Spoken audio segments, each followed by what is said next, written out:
Yunanistan savaş çıkaracak adımlardan birini daha attı.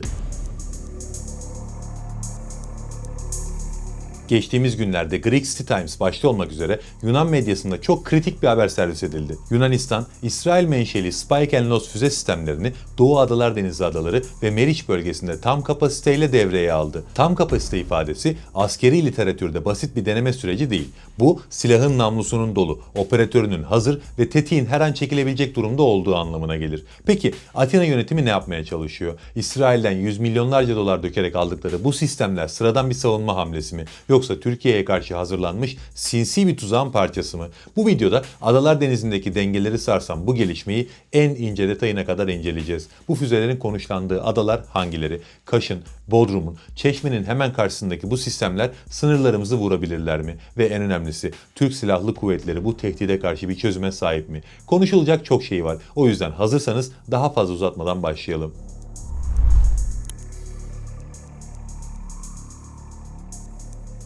Öncelikle karşımızdaki tehdidi teknik olarak tanıyalım ki neyle uğraşacağımızı bilelim. Yunanistan'ın envanterine kattığı bu sistemin adı Spike-Elnos. İsrail'in Rafael firması tarafından üretilen bu füze klasik tank savar füzelerinden çok farklı. Elnos İngilizce non-line of sight kelimelerinin kısaltılması. Türkçesi görüş hattı ötesi. Peki bu ne demek? Eskiden bir tankı veya gemiyi vurmak için askerin o hedefi dürbünle görmesi gerekirdi. Ama bir şey var ki sen hedefi görüyorsan hedef de seni görüyordur. Yani risk alırsın. Ama son dönemde geliştirilen tank savar füzelerde durum farklı. Spike-Elnos'ta da olduğu gibi bu sistemde kural değişti. Spike 32 kilometre menzile sahip. Eğer bir helikopterden atılırsa bu menzil 50 kilometreye kadar çıkıyor. Sistem şöyle çalışıyor. Kullanıcı bir tepenin ardına, düşmanın onu göremeyeceği bir kuytuya saklanıyor. Füzeyi fırlatıyor. Füze havaya kalkıyor ve hedefine doğru uçmaya başlıyor. Füzenin ucunda yüksek çözünürlüklü bir kamera var. Bu kamera görüntüyü kablosuz bir veri bağıyla kilometrelerce ötedeki operatörün tabletine aktarıyor. Operatör sanki füzenin üzerindeymiş gibi güzergahı kuş bakışı izliyor. Hedefini seçiyor, hedefe kilitleniyor ve nokta atışıyla vuruyor. Hedefse kendisini ateş eden o askeri göremiyor bile. İşte Yunanistan'ın konuşlandırdığı yeni teknoloji bu. Ben görünmeden vurayım, Türkiye bana karşılık veremesini istiyorlar. Ayrıca bu füzeler havadayken hedef değiştirebiliyor. Yanlış yere gidiyorsa son saniyede operatör rotayı çevirebiliyor. Bir de bu sistemler sadece karaya değil, Yunanistan'ın Machitis sınıfı hücum botlarına ve Amerikan yapımı Apache saldırı helikopterlerine de entegre edilebiliyor. Yani kullanım için platform seçeneği fazla. Tabii şu an Yunanistan kara versiyonunu konuşlandırdı. Peki nerelere konuşlandırdı? Raporlar ve sahadan gelen istihbarat bilgileri Yunanistan'ın bu sistemleri iki ana cepheye yığdığını gösteriyor. Doğu Adalar Denizi adaları ve Meriç sınırı. Önce Meriç sınırına odaklanalım. Yunanistan Trakya sınırımızdaki tank birliklerimize karşı bir tank savar duvarı örmeye çalışıyor. Olası bir harekatta Türk ordusunun nehir geçişini engellemek için nehrin batı yakasındaki tepelerin arkasına bu füzeleri gizliyorlar. Amaçları bizim Altay ve M60 tanklarımızı daha nehri geçmeden güvenli sandığımız bölgelerde vurmak. Tabi burada istediği gibi silahlanabilir. Karışamayız. Ama Spike sistemlerinin konuşlandırıldığı diğer bölgede durum farklı. Yunanistan uluslararası hukuka göre silahsız olması gereken adaları birer füze rampasına çevirmiş durumda. Mesela Meis Adası. Antalya'nın Kaş ilçesine sadece 2 kilometre. Yüzme mesafesinde bir ada. Buraya yerleştirilecek tek bir Spike bataryası Kaş'ın limanını, sahil yolunu ve oradaki sivil askeri hareketliliği tehdit altına alıyor. Devam edelim. Sakız Adası. İzmir Çeşme'nin tam karşısı. Buradaki füzeler İzmir Körfezi'ne giriş çıkış yapan ticaret gemilerimizi,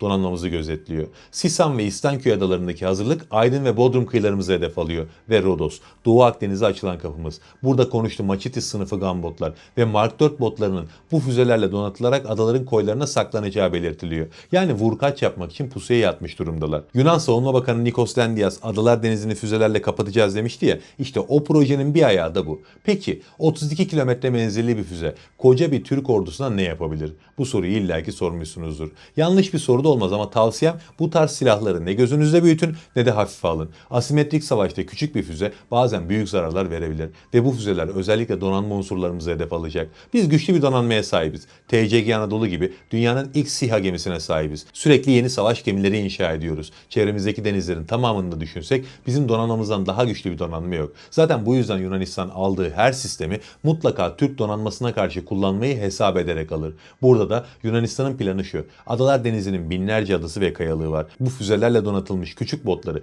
ve kara araçlarını bu adaların arkasına saklayarak bir sinek sürüsü gibi başımıza bela etmek. TCG Anadolu veya çıkarma gemilerimizin bir operasyon sırasında adalara yaklaştığında radarda görünmeyen bu füzelerin hedefi haline gelmesini planlıyorlar. Ve işte bu noktada özellikle çıkarma yapan tanklarımız için bir tehdit oluştuğu da doğru. Spike füzelerinin tanklara karşı tepeden vuruş özelliği var. Tankların en kalın zırhı ön taraftadır. Tepesi her zaman daha zayıftır. Bu yüzden bu füze hedefin üzerine gelince aniden dalışa geçip tankı en zayıf yerinden vuruyor. Bütün modern antitank silahları gibi. İşte bu yüzden de Trakya'daki ve olası bir amfibi harekatta kıyıya çıkan tanklarımız için bu ciddi bir risk. Tabii Türk ordusunun da el armut toplamayacak bu süreçte. Türkiye'nin de bu tarz sistemlere ciddi cevapları var. Ama ona geçmeden önce kısaca bir noktaya değinmek gerekiyor. Her ne kadar biz bu silahın özelliklerine odaklansak da aslında bu sistem Türkiye'ye adalara müdahale hakkı da veriyor. Çünkü 1923 Lozan Anlaşması'nın 13. maddesi ve 1947 Paris Anlaşması'nın 14. maddesi çok açık. Bu adalar askerden arındırılacaktır ve öyle kalacaktır der. Adaların Yunanistan'a devredilmesinin tek şartı silahsız olmalarıydı. Spike gibi taarruz silahlarının, saldırı helikopterlerinin ve füze bataryalarının o adalara yığılması uluslararası hukukta esaslı ihlal olarak tanımlanır. Hukuk diliyle söylersek Yunanistan tapu senedindeki şerhi bozdu. Şart bozulursa tapu da tartışmaya açılır. Yani Türkiye bu adaların tapusunu tartışmaya açarsa şaşırmayın. Neyse şimdi de gelelim en önemli kısma. Türk'ün son devleti bu tehdidi izliyor mu? Elbette hayır. Türk savunma sanayi Yunanistan'ın bu hamlelerini boşa çıkaracak teknolojileri çoktan sahaya sürdü. Peki Türkiye bu Spike tehdidine karşı ne yapacak? Sahadaki en sert kozlar neler?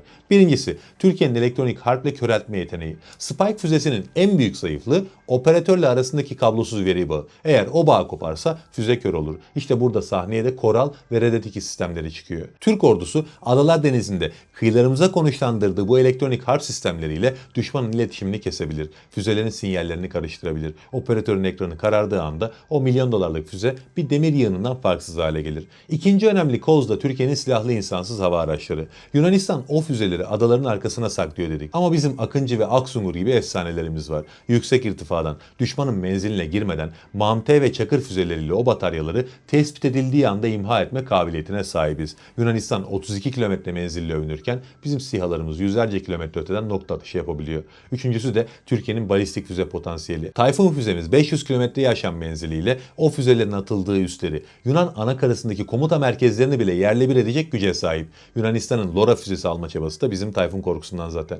Dördüncüsü ise tanklarımızın aktif koruma sistemleri. Tanklarımız savunmasız değil. Aselsan'ın geliştirdiği Pulat ve Akkor sistemleri tanka yaklaşan füzeyi havada tespit edip ona çarparak imha ediyor. Yani Spike füzesi büyük oranda tankımıza değmeden havada patlatılıyor. Beşincisi ise Türkiye'den değil, Yunanistan'dan kaynaklı bir etken. Netice korkusu. Yunanistan bu silahları alır. Bunda şaşılacak bir şey yok. Ama iş kullanmaya geldiğinde o işler o kadar kolay değil. Bir savaş anında Türk ordusu Adalar Denizi'ne kuş uçurtmaz. İş ana karayı yerle bir etmeye kadar gider ki Yunanistan'ın göze alabileceği bir şey değil bu. Yani özetle Yunanistan başkalarının, özellikle de Batı'nın ve İsrail'in verdiği akılla boyundan büyük işlere kalkışıyor. Hayal peşinde koşuyorlar ama hayaller kısa sürer. Hayatlarla yüzleşirler yakında. Bir savaş anında ilk mermi atıldıktan sonra birkaç saat içinde hayalden gerçeğe dönüş yapmak zorunda kalırlar ama iş işten geçer. Peki bir savaş ister misin diye sorsanız aslında bence mesele istemek ya da istememek meselesi değil. Bu savaş yaşanacak. Adalar geri alınacak. Mesele ne zaman olacağı. Yunanistan ve Batı'nın istediği yer ve zamanda mı? Türkiye'nin istediği yer ve zamanda mı? Türkiye'nin sabrı sadece bu faktörden kaynaklı. Allah'a emanet olun.